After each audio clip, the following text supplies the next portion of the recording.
प्रश्न जो मेरे हृदय में टीस बनकर बैठा है, क्या वो प्रश्न मैं आपसे कर सकती हूँ? तुम्हारे हर प्रश्न का उत्तर दूंगा मैं।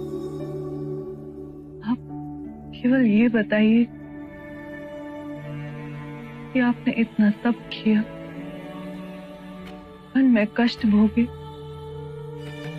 अपने को दुखाया, सताया, तो ये बताइए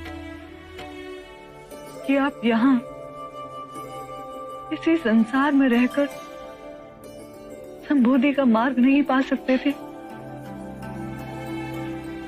मैं आपके मार्ग में बाधक नहीं बनती। यशो, नारी हर बंधनों के बीच रहकर भी मुक्ति पा लेती है, पर नारी हृदय और पुरुष हृदय के भेद को भी समझना होगा। आकाश से वर्षा तब तक नहीं होती जब तक सूर्य की उग्रता से जल भाप ना बन जाए। मुझे संसार से विमुख होना ही था,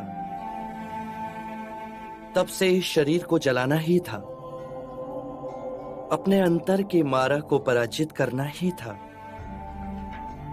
और अपने अंतर के मारा से संघर्ष केवल एकांत में ही हो सकता था।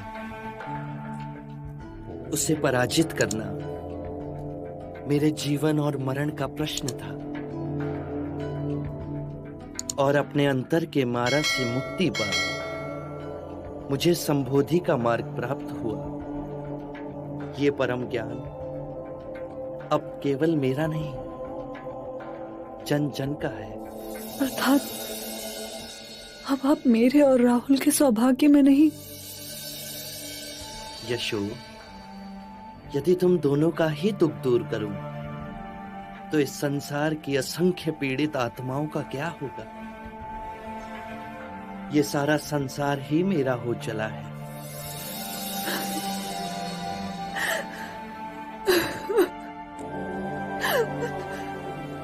तुम्हारा हृदय बहुत बड़ा है, उसे छोटा मत करो यशो।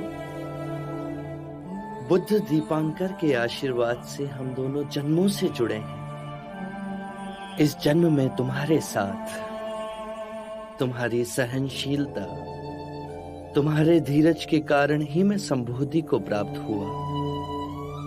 अपार ऋण है तुम्हारा मुझ पर।